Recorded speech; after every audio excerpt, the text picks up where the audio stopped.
2 hours. Congress MLA and Olympic medalist Krishna Punia was also questioned by CBI in the same case on Monday. SHO Vishnu Dutt was posted at Rajgarh police station in Churu district. His body was recovered from his residence on 23rd May. In a letter, Vishnu Dutt had alleged that political pressure was exerted on him when he was investigating a case.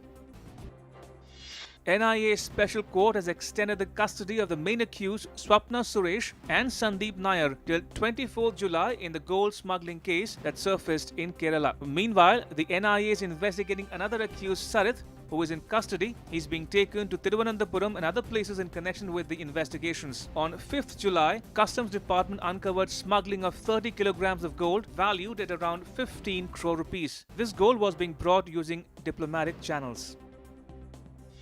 11 people have been convicted in the Raja Man Singh murder case. The sentence will be pronounced on Wednesday. 3 of the accused have been acquitted in Raja Man Singh murder case. Raja Man Singh's daughter Deepa Singh and her husband Vijay Singh were present for the hearing in the Mathura court of the 35-year-old's trial. On 21st February 1985, Raja Man Singh of Bharatpur and 2 others were killed in an encounter with police in the Deeg police station area. The case was investigated by the CBI and a hearing was going on in the Mathura court since 1990 on the orders of the Supreme Court. Film critic Rajiv Masand was questioned at Bandra police station in Mumbai in the case relating to the death of actor Sushant Singh Rajput. Rajiv Masand is accused of deliberately writing negative reviews against Sushant as part of a larger conspiracy. Earlier, the Mumbai police had also interrogated Sanjay Leela Bhansali, Aditya Chopra, Shekhar Kapoor and Riya Chakrabarti. On 14th June, Sushant's body was found at his Bandra residence. No note or letter of any kind was found. After Sushant's death, the issue of nepotism has been hot in Bollywood. Now, the first 5 Rafale fighter jets from France will soon arrive in India. They'll be inducted into a squadron at Ambala at the end of July. Nandita Dagar reports.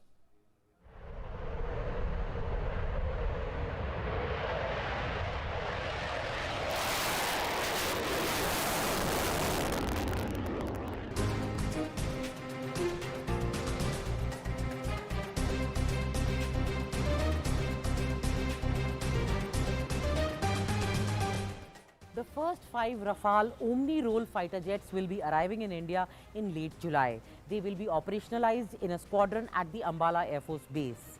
The Rafale aircraft can prove to be a game changer because it is armed with Meteor air-to-air missiles and Scalp cruise missiles. The Defence Minister Rajnath Singh had accepted formally the first Rafale last year in October at Mérignac in France. These 5 Rafales were to be delivered to India in May this year, but this delivery was delayed due to the coronavirus pandemic.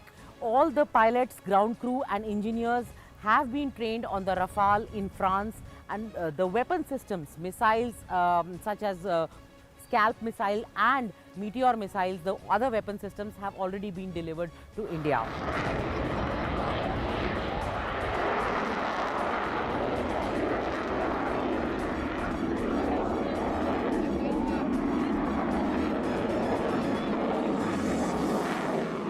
The delivery of the entire batch of 36 Rafales will be completed by April 2022. The Rafale engine has a capability of cold start, which means that it can take off from places like Ladakh, which are high altitude places. And therefore, this fighter can give a significant edge to India over others. With camera person Sumit Naudiyal in New Delhi, this is Nandita Dagar for DD News.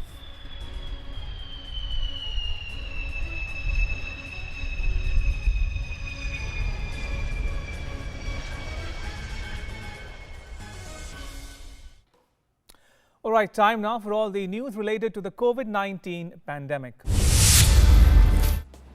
A phase 2 trial of a COVID-19 vaccine candidate conducted in China has found that the vaccine is safe and induces an immune response, according to a new study published Monday in the medical journal The Lancet. The results provide data from a wider group of participants than the phase 1 trial, which was published in May. Phase 1 trial involved 108 healthy adults and it demonstrated promising results. The phase 2 trial adds further evidence on safety and immunity immunogenicity in a large population than the phase 1 trial. This is an important step in evaluating this early stage experimental vaccine, and phase 3 trials are now underway.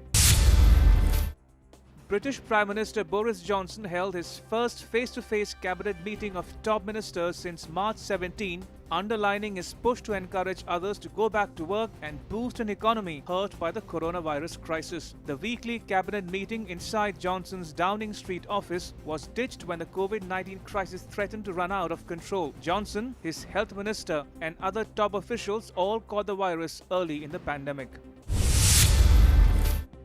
The European Union has reached a historic deal that puts at the bloc's disposal the shared financial resources needed to tackle the challenges of the COVID-19 crisis.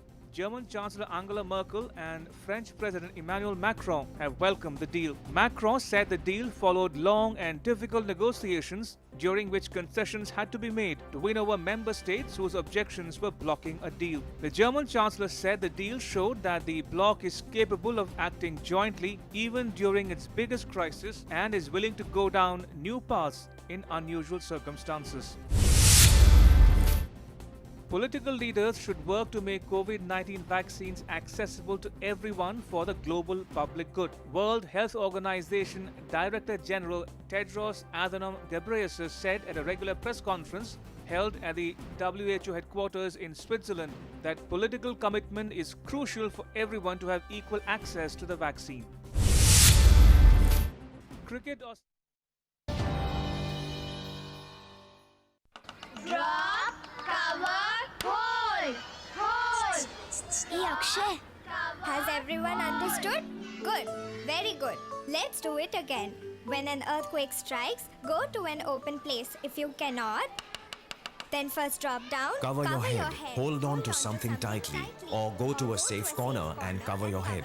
Learn to protect yourself during an earthquake. Your wisdom lies in your preparedness. Always ensuring your safety. NDMA.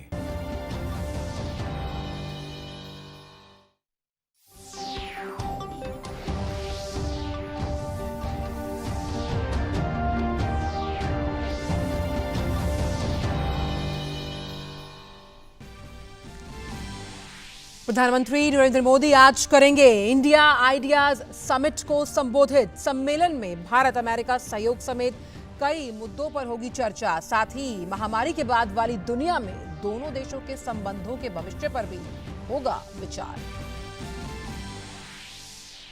Rajya Sabha के नए सदस्य आज लेंगे शपथ। पहली बार संसद सत्र न होने के बावजूद होगा शपथ ग्रहण। राज्यसभा सभापति एम वेंकैया नायडू दिलाएंगे शपथ।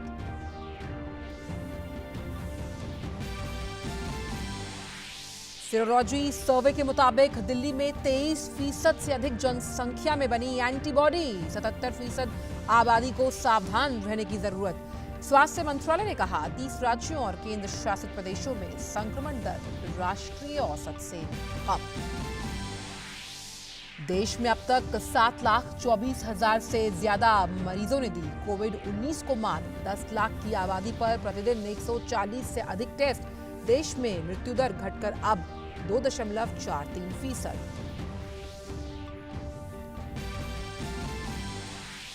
देश के कई हिस्सों में बारिश का कहर जारी। असम में बाढ़ की स्थिति बरकरार। 10 जिलों में ब्रह्मपुत्र और सहायक नदियां बह रही हैं खतरे के निशान से ऊपर। वहीं बिहार के 7 जिलों में भारी बारिश की चेतावनी। दिल्ली में भारी बारिश, निचले इलाकों में जल जमाव से यातायात हुआ प्रभावित। और दुनिया भर में देशों की कोरोना के खिलाफ जो जंग है वो जारी। विश्व में 1,50,00,000 से ज्यादा लोग कोरोना संक्रमित। 6,18,000 से ज्यादा लोगों की कोरोना से मौत।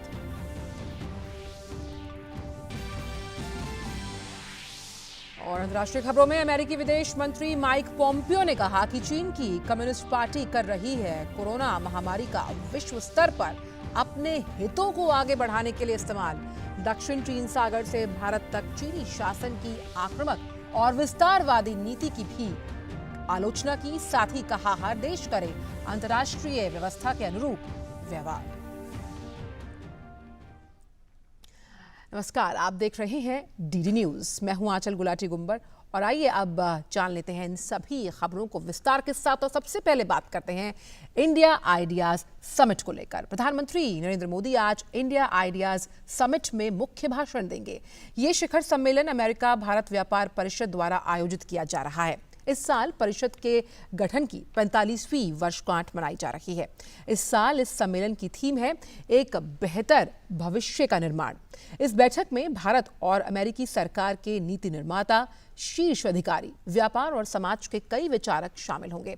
सम्मेलन को विदेश मंत्री एस जयशंकर, अमेरिकी विदेश मंत्री माइक पोम्पियो, संयुक्त राष्ट्र में अमेरिका की पूर्व राजदूत निकी हेली संबोधित करेंगे। जानते हैं इस खास रिपोर्ट में। प्रधानमंत्री नरेंद्र मोदी बुधवार को इंडिया आइडियाज समिट में मुख्य वक्ता के तौर पर अपनी बात रखेंगे। इस शिखर सम्मेलन की मेजबानी अमेरिका भारत बिजनेस काउंसिल द्वारा की जा रही है। इस वर्ष परिषद के गठन की 45वीं वर्षगांठ मनाई जा रही है।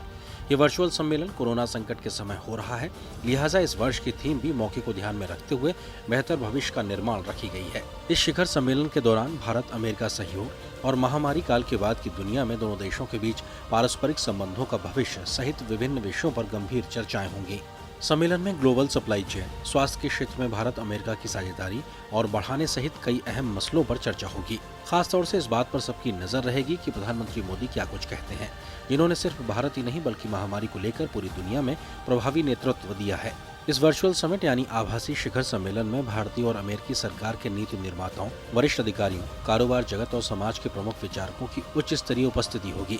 शिखर सम्मेलन के अन्य प्रमुख वक्ताओं में विदेश मंत्री डॉक्टर एस जयशंकर, अमेरिकी विदेश मंत्री माइक पोम्पियो, वर्जीनिया के सेनेटर और सीनेट इंडिया कॉकस के सह अध्यक्ष मार्क वार्नर, संयुक्त राष्ट्र में पूर्व अमेरिकी राजदूत निकी हेली जैसी शख्सियतें शामिल रहेंगी। इसके अलावा दोनों देशों के कारोबारी जगत के दिग्गज भी इस सम्मेलन में हिस्सा लेंगे। सुधाकर दास की report, TT news, Delhi. Piyush Goyal ने कहा है कि भारत और अमेरिका को व्यापार को और बढ़ाने पर जोर दिया जाना चाहिए।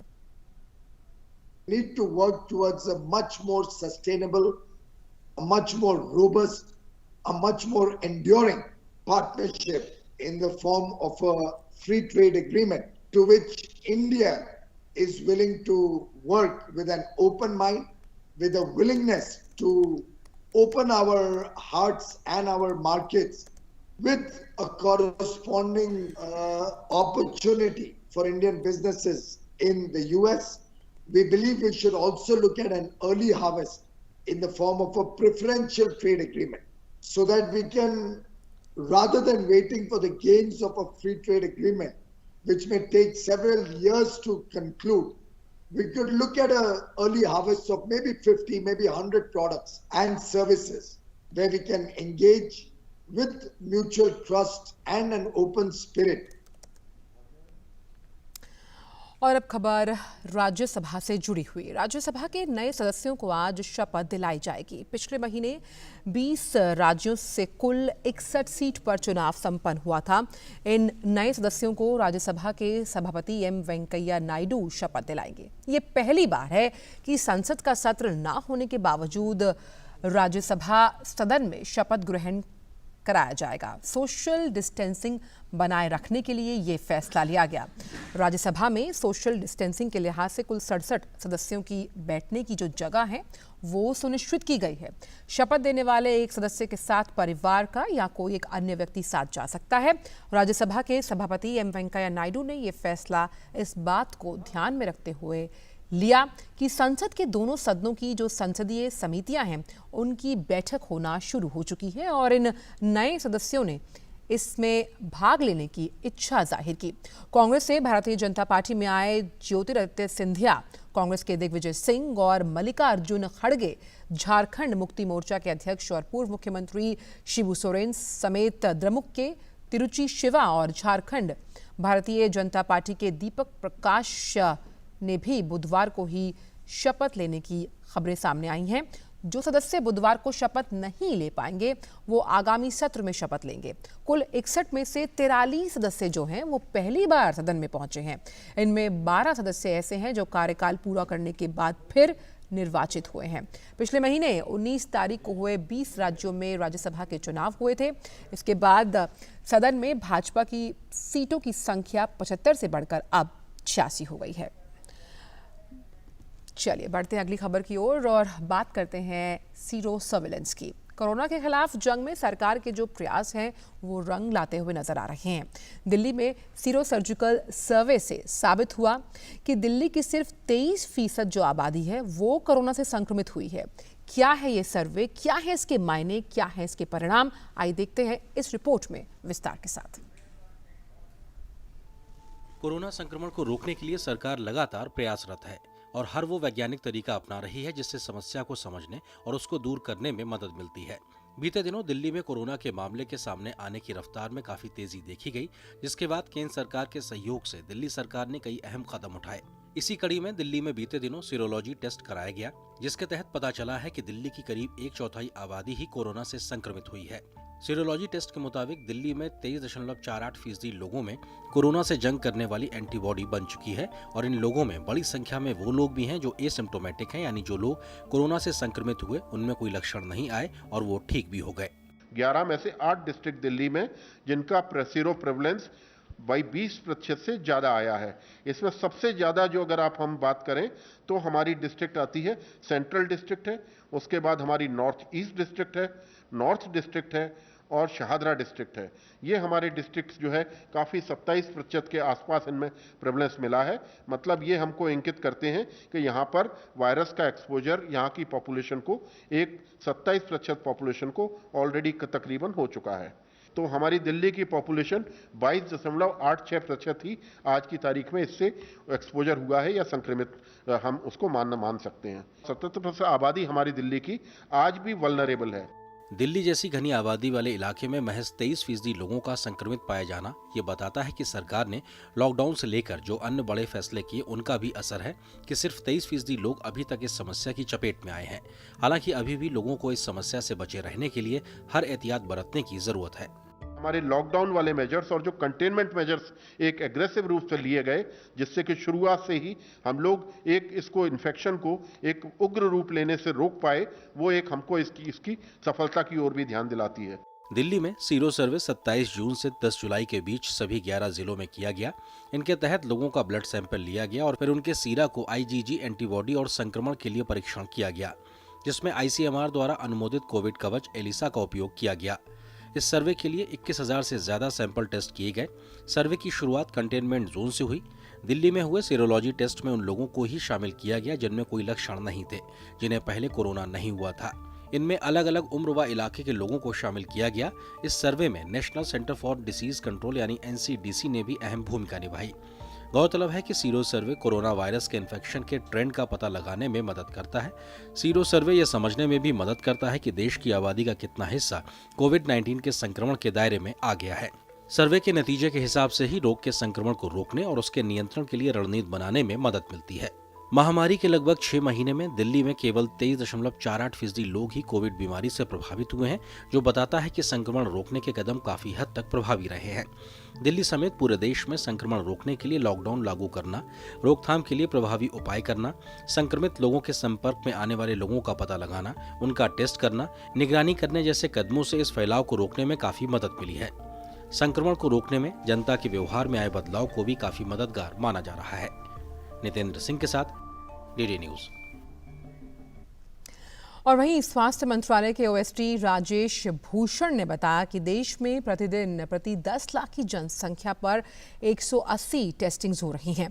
इसके साथ ही बड़े पैमाने पर टेस्टिंग कर पॉजिटिविटी रेट को पहले चरण में 10% और आगे 5% से कम रखने का जो लक्ष्य है वो तय किया गया है। भारत में हम 180 टेस्ट पर डे पर मिलियन पॉपुलेशन कर रहे हैं, लेकिन एक और जो महत्वपूर्ण बात है वो ये है कि ये जो पर मिलियन टेस्ट का मापदंड है, इसको पॉजिटिविटी के साथ जोड़कर देखा जाना चाहिए। केवल टेस्ट कर लेना ही पर्याप्त नहीं है। आपको ये टेस्ट इस स्तर पर 140 टेस्ट प्रतिदिन प्रति 10 लाख पॉपुलेशन करने हैं ताकि आपकी पॉजिटिविटी घटकर 10% पर आ जाए पहले चरण में, और जारी रखना है इस स्तर की टेस्टिंग को ताकि आपकी पॉजिटिविटी घटकर 5% या उससे कम हो जाए। So that is the ultimate aim. वहीं नीति आयोग के सदस्य वीके पॉल ने बताया कि एम्स के सहयोग से देश के सभी डॉक्टर्स के बीच कोरोना इलाज संबंधी नई जानकारियां और निर्देशों को साझा करने के लिए एक प्लेटफॉर्म की शुरुआत की गई है। All India Institute of Medical Sciences ने ministry of health and family welfare और नीति आयोग के साथ मिलकर एक national clinical grand rounds on कोविड-19 का एक प्रोग्राम शुरू करना है कल से, जिसमें कि उम्मीद यह है कि उस रिमोट और वीडियो सिस्टम के साथ आउटरीच जो होगा वो हम उम्मीद करते हैं कि हर डॉक्टर जो जहां भी है हमारे देश में, बड़े शहर में, छोटे शहर में, कस्बे में, जहां भी वो काम कर रहे हैं, उनका जो बेस्ट प्रैक्टिसेस हैं, एविडेंस बेस्ड ट्रीटमेंट है कोविड-19 की, सीरियस मरीजों की, वो हम उनके सामने प्रस्तुत करें, क्योंकि ये इन्फॉर्मेशन बदलती रहती है। इसलिए एक प्रक्रिया चालू कर रहे हैं कि हम नेशनल ग्रैंड राउंड्स करेंगे, क्लिनिकल बातें करेंगे, और वो जो एक्सेस है वो बड़ी आसानी से हो सकती है। और अब बात कोविड-19 की। देश भर में कोरोना वायरस संक्रमण का इलाज करवाकर 7.25 लाख के करीब मरीज ठीक हो चुके हैं। स्वास्थ्य मंत्रालय के द्वारा जारी ताज़ा आंकड़ों के अनुसार अब तक 7,24,577 से ज़्यादा मरीज ठीक हो चुके हैं। देश में कोरोना के जो मरीज हैं उनके ठीक होने की जो दर है वो 62.72% है। वहीं देश में सक्रिय मामलों की संख्या 4 लाख से ऊपर हो गई। अब तक देश में कोरोना संक्रमण से 28,084 लोगों की मौत हुई है।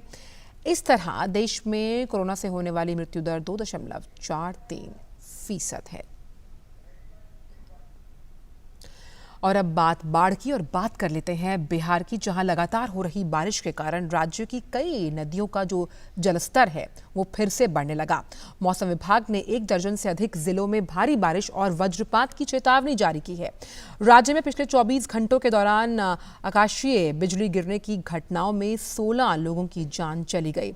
इनमें से 7 लोगों की मौत बांका में, 3 की नालंदा में और 1 की पूर्वी चंपारण, जहानाबाद और नवादा में हुई।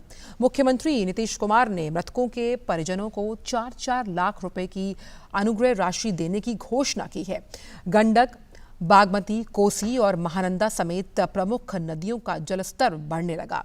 गंडक बैराज में पानी का डिस्चार्ज लगभग अपने चरम पर पहुंच गया है। बीती रात डिस्चार्ज लगभग 4,30,000 क्यूसेक था। पिछले 24 घंटों के दौरान विभिन्न नदियों के जलग्रहण क्षेत्रों में भारी बारिश हुई। 9 जिलों में लगभग 3 लाख की आबादी अब तक प्रभावित हुई है। और इसी पूरे मामले पर बातचीत के लिए ज्यादा जानकारी के साथ जुड़ रहे हैं पटना से हमारे संवाददाता सलमान हैदर। सलमान, हम जानते हैं कि बाढ़ के कारण जो अभी बिहार की स्थिति है वो अपरिवर्तित है, यथास्थिति वहां पर बनी हुई है, जहां 7 जिलों में भारी बारिश की चेतावनी और नया अलर्ट जारी किया है। वहीं गंडक जो नदी है उसने भी परेशानी का सबब बढ़ा दिया। जी आंचल, ये पिछले 2-3 दिनों में इतनी ज्यादा बारिश हुई है कि अब आगे आने वाले दिनों में स्थिति बहुत ज्यादा खराब होने वाली है। ऐसा जल संसाधन मंत्रालय विभाग ने, जो बिहार का जल संसाधन विभाग है, उसने कहा है। और विभाग ने ये भी आशंका जाहिर की है कि कहीं ये जलस्तर 2017 की जो भीषण बाढ़ थी उसके बराबर ना हो जाए। खासतौर से चिंता इस बात की है कि जो नेपाल में जो जलग्रहण क्षेत्र हैं नारायणी नदी के, जिसकी वजह से गंडक बैराज से पानी का फ्लो बढ़ गया है, डिस्चार्ज बढ़ गया है, उसमें और ज्यादा बारिश हुई है कैचमेंट एरिया में नेपाल में। और जो भैंसा लोटन पुल है नेपाल और भारत के बॉर्डर पर, जो दोनों देशों के सहयोग से बना है, वहां पे वाटर लेवल काफी हाई हो गया है। तो इस तरह से हम देखें, जो बेतिया का इलाका है, जो मोतिहारी है, ईस्ट और वेस्ट चंपारण, साथ ही साथ मुजफ्फरपुर, फिर हाजीपुर, सुपौल, गोपालगंज और सारण, इन जिलों में ये जो प्रवाह क्षेत्र है खासतौर से गंडक का, यहाँ पर बहुत ही ज्यादा स्थिति भयावह हो सकती है, ऐसा जल संसाधन विभाग ने कहा है। और परसों से ही माइकिंग की जा रही है प्रभावित क्षेत्रों में। नावों के जरिए लाउड स्पीकर पर लोगों को ऊंचे स्थानों पर जाने को कहा जा रहा है। और लोग जाने भी लगे हैं, तटबंधों पर शरण ले रहे हैं, दूसरे ऊंचे स्थानों पर शरण ले रहे हैं। जी आंचल जी, और साथ ही सलमान, हम जानते हैं कि ये दोहरी मार है। एक तरफ हम बाढ़ से निपट रहे हैं, कोरोना का भी काल है, और साथ ही साथ वज्रपात की स्थिति से भी बिहार को जूझना पड़ रहा है। ऐसे में प्रशासन किस तरह से कदम उठा रहा है, क्योंकि हम जानते हैं ये जो पूरी स्थिति है वो किसी चुनौती से कम नहीं। देखिए, चुनौती है दोहरी, जैसा कि आपने कहा, तिहरी चुनौती है। बिहार में वज्रपात से मरने वालों की संख्या इस समय 130 से ऊपर बढ़ गई है, 135 के आसपास है, और प्रशासन ने सहायता तो दी है, लेकिन साथ ही साथ ये तो दैवीय आपदाएं हैं। अगर हम तीनों को जोड़ लें, कोविड-19, बाढ़ और जो बिजली गिरने की जो घटनाएं हैं, तो एनडीआरएफ इसमें चेतावनी जारी कर रहा है। साथ ही साथ उन्हें प्रशिक्षण भी दे रहा है। जो मास मीडिया है, रेडियो और टेलीविजन के माध्यम से, दूरदर्शन के माध्यम से भी लोगों को बताया जा रहा है कि वो ठहरे हुए पानी में, या जो पानी बहाव वाला पानी है, घुटने भर पानी है, उसके अंदर ना खड़े रहें, खासतौर से उस समय जब वर्षा हो रही हो, तो और पेड़ों के नीचे ना रहें। इस तरह की चेतावनियां दी जा रही हैं। साथ ही साथ जो आत्मरक्षा के उपाय हैं वो भी एनडीआरएफ बता रहा है उन्हें। तो ये सारी अवस्थाएं हैं। कोविड-19 में ताजा अपडेट भी है कि अब अनुमंडल स्तर पर, जो सब डिवीजन लेवल पर टेस्टिंग की सुविधा शुरू कर दी गई है, और बहुत सारे सामान्य अस्पतालों में भी एक ब्लॉक अलग कर दिया गया है। बिल्कुल, बहुत अहम आपने सलमान बताया कि किस तरह से जो ये स्थिति बनी हुई है बिहार में, उसको निपटने के लिए प्रशासनिक तौर पर लगातार कदम उठाए जा रहे हैं। बहुत बहुत शुक्रिया सलमान इन तमाम जानकारियों को हमसे साझा करने के लिए। आपसे आगे भी बुलेटिन्स में अपडेट लेते रहेंगे।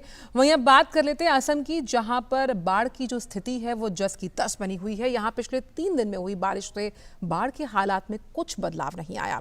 कल 2 और लोगों की जान चली गई, जिसके बाद राज्य में बाढ़ जनित घटनाओं में अब तक 87 लोगों की मौत हो चुकी है। इसके अलावा इस साल 26 लोग भूस्खलन के कारण अपनी जान गंवा चुके हैं। राज्य के 24 जिलों में 24 लाख से अधिक लोग अभी भी प्रभावित हैं। 2300 से अधिक गांव और 1,10,000 हेक्टेयर से अधिक फसल की जो भूमि है वो जलमग्न हो गई। प्रदेश भर में 276 राहत शिविरों में लगभग 44,500 लोगों ने शरण ले रखी है। कम से कम 10 जिलों में ब्रह्मपुत्र और उसकी अधिकांश सहायक नदियां खतरे के निशान से ऊपर बह रही हैं। बाढ़ के कारण राज्य में सैकड़ों की तादाद में तटबंध, पुल, पुलिया और सड़कें क्षतिग्रस्त हो गई हैं। और इसी बारे में ज़्यादा जानकारी के साथ गुवाहाटी से बात कर लेते हैं अपने संवाददाता कमल बोहरा से। कमल, हम जानते हैं कि असम जो है वो नदी घाटी पर बना हुआ राज्य है, और ऐसे में लगातार हम ये भी मानते हैं कि ब्रह्मपुत्रा का जो कवर एरिया है वो लगातार बढ़ रहा है, और ये कहीं ना कहीं परेशानी और चुनौती है, खास तौर पर इस वक्त जब असम बाढ़ से जूझ रहा है। जी बिल्कुल आंचल, आपने सही फरमाया। जो ये यहाँ के जो नदियां हैं, खास करके ब्रह्मपुत्र नदी जो यहाँ के लाइफलाइन माने जाते हैं, तो हर साल ये बाढ़ का ये सोर्स होते हैं, क्योंकि नदी जो है अरुणाचल होके असम होके फिर बांग्लादेश की ओर जाते हैं, और अरुणाचल में भी जब काफी बारिश होते हैं तो इसका प्रभाव असम में भी दिखने को मिल रहा है, क्योंकि असम लो लाइंग एरिया में आते हैं। तो जो ये लोअर स्ट्रीम एरिया जो है वहाँ पे काफी प्रभाव यहाँ पे दिखने को मिल रहा है। फिलहाल इस वक्त की बात करें तो हम लोग ने पिछले 24 घंटों में हालांकि कोई सुधार नहीं दिख रहा है, लेकिन आज के दिन में यहाँ पे स्थिति गंभीर होता हुआ दिख रहा है, क्योंकि जल स्तर में जो गिरावट यहाँ पे पिछले कुछ दिनों में दिखने को मिल रहा था, ये फिलहाल फिर से बढ़ता हुआ दिखाई दे रहा है, जो एक चिंता की विषय यहाँ पे फिलहाल बना हुआ है। ऊपर से जो ये लगातार यहाँ पे मौतें हो रही है, कल भी यहाँ पे 2 लोगों की मौत हुआ है, जिसके कारण यहाँ पे कुल मिला के जो फ्लड में अब तक 87 लोगों की फिलहाल मौत हो चुका है। तो इसमें अभी कोई कमी नहीं आ रहा है, तो एक बहुत बड़ा चिंता की विषय बना हुआ है। ऊपर से 24 लाख से भी अधिक लोग यहाँ पे फिलहाल बाढ़ पीड़ित है, और स्थिति और भी गंभीर जब हो जाएगा, ये आंकड़ा फिर से बढ़ने का संभावना है। तो यहाँ पे स्थिति काफी गंभीर है आंचल इस वक्त। जी बिल्कुल, स्थिति गंभीर है। उम्मीद करते हैं कि आगे स्थितियां हैं जो वो सामान्य होंगी। फिलहाल इस तमाम जानकारी के लिए कमल आपका बहुत बहुत शुक्रिया। और हम जानते हैं कि असम एक पहाड़ी इलाका है, जहां पर जब भी असम में बारिश होती है, खास तौर पर जो ब्रह्मपुत्रा है और उसकी जो सहायक नदियां हैं, उसकी वजह से चुनौती और परेशानी बढ़ जाती है। रुक करते हैं अन्य खबरों का। वित्त मंत्री निर्मला सीतारमण ने अमेरिका भारत व्यापार परिषद के इंडिया आइडिया समिट में कहा कि भारत मजबूत हो, इसके लिए जो MSME है उसको मजबूत करना होगा। उन्होंने कहा कि सरकार मजबूत बैंकिंग क्षेत्र के साथ एमएसएमई का समर्थन करना चाहती है, लिहाजा भारत आयात के लिए दरवाजे बंद नहीं करेगा। वित्त मंत्री ने कहा कि सरकार दैनिक आधार पर एमएसएमई के लिए जो ऋण प्रवाह है उसकी निगरानी कर रहा है और अब तक करीबन 1,80,00,000 से ज्यादा का जो ऋण है वो मंजूर किया जा चुका है। We want India to be strong. We want India to be speaking from position of strength, particularly from the economic point of view. Our MSMEs contribute to over 40% of our exports. We want them to be strong. We want them to be supported by a banking system which is strong. Rahul Gandhi द्वारा एक tweet के जरिए मोदी सरकार की उपलब्धियों पर कटाक्ष के बाद अब केंद्रीय मंत्री प्रकाश जावड़ेकर ने कांग्रेस नेता पर पलटवार किया। जावड़ेकर ने राहुल को करारा जवाब देकर बड़ा निशाना साधा है। केंद्रीय मंत्री ने कोरोना के खिलाफ लड़ाई में देश की उपलब्धियों को बताया। उन्होंने कहा कि राहुल गांधी वीर कोरोना योद्धाओं और देश की जनता का अपमान कर रहे हैं। साथ ही केंद्रीय मंत्री ने शाहीन बाग से लेकर राजस्थान में कांग्रेस की सियासी संकट पर राहुल गांधी को घेर लिया। मुझे लगता है कांग्रेस पार्टी अब केवल ट्वीट की पार्टी बनकर रह जाएगी, क्योंकि जनता में काम नहीं, एक के बाद एक राज्य गंवा रहे और इसलिए हताश निराश भी सरकार पर कुछ भी प्रहार करने की चेष्टा कर रही है, वो सफल नहीं होंगे। दुनिया भर में कोविड-19 से प्रभावित लोगों की संख्या में लगातार बढ़ोतरी हो रही है। कोरोना वायरस से विश्व भर में संक्रमित लोगों की संख्या 1,50,91,000 के पार हो गई, जबकि इस महामारी से करीब 6,19,000 से ज्यादा लोगों की मौत हो चुकी है। कोविड-19 महामारी से अमेरिका सबसे ज्यादा प्रभावित है। यहाँ कोरोना महामारी से जो संक्रमित लोग हैं उनकी संख्या काफी तेजी से बढ़ रही है। अमेरिका में अब तक कोरोना वायरस से संक्रमित लोगों की संख्या 40,28,000 के पार हो चुकी है, जबकि इससे 1,44,000 से ज्यादा लोगों की मौत हो चुकी है। कोविड-19 महामारी से अमेरिका के बाद सबसे ज्यादा प्रभावित देश ब्राजील है। अमेरिका के विदेश मंत्री माइक पोम्पियो ने कहा कि चीन की कम्युनिस्ट पार्टी कोरोना वायरस महामारी का विश्व स्तर पर अपने हितों को आगे बढ़ाने के लिए इस्तेमाल कर रही है। ब्रिटेन के विदेश मंत्री डोमिनिक रैब के साथ बैठक के बाद उन्होंने कहा कि कोरोना वायरस महामारी के खिलाफ लड़ाई में अमेरिका ब्रिटेन के साथ खड़ा है। अमेरिकी विदेश मंत्री ने चीन की कम्युनिस्ट शासन के खिलाफ वैश्विक गठजोड़ बनाने की दिशा में एक रूपरेखा बनाने के लिए अपने लंदन दौरे का उपयोग किया। अपने इस दौरे में उन्होंने दक्षिण चीन सागर से भारत तक चीनी शासन की आक्रामक और विस्तारवादी नीति की भी आलोचना की है। We talked about how we've seen Hong Kong's freedoms crushed. We've watched the CCP bully its neighbors, militarize features in the South China Sea, and instigate a deadly confrontation with India. I want to take this opportunity to congratulate the British government for its principled responses to these challenges. और आज मशहूर पार्श्व गायक मुकेश की जयंती है। Hindi film संगीत के इतिहास में 1950 और उसके बाद के 3 दशक में यदि सबसे लोकप्रिय रहे पुरुष गायकों का नाम आए तो उसमें मुकेश का नाम आना लाजमी है। मुकेश का जन्म 22 जुलाई 1923 को हुआ था। मुकेश का पूरा नाम मुकेश चंद्र माथुर था। राज कपूर की आवाज़ कहे जाने वाले मुकेश आज भी हम सबके दिलों पर राज करते हैं। आप इनके गीतों का आनंद लीजिए। हमें दीजिए इजाज़त। नमस्कार।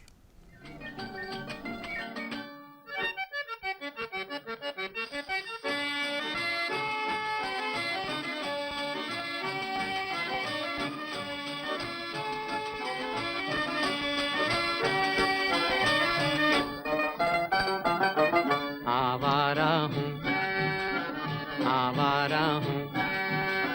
या गर्दिश में हूँ, आसमान का तारा हूँ। आवारा हूँ या गर्दिश में हूँ, आसमान का तारा हूँ। आवारा हूँ।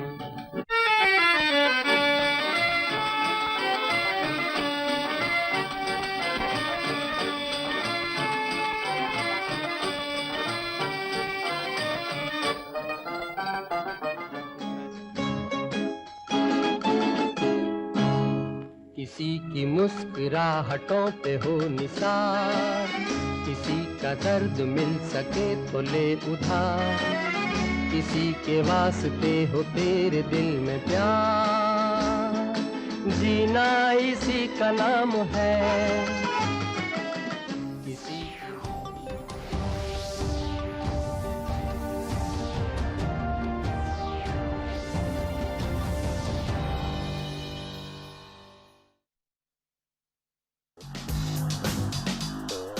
Perfect time for me to be at home and spend 24/7 with my family members. So are you also doing the household work, the mopping, the dusting at home?